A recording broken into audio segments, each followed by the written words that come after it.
how to share files from mobile phone to laptop.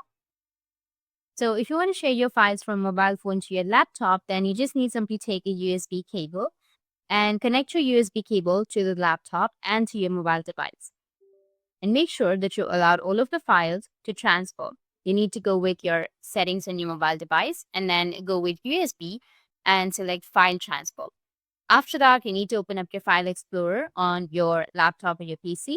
Now here under this PC, you'll have your mobile device. So you need to click on it, go with internal shared storage, and then select the folder that you would like to share to your laptop. Go with the destination.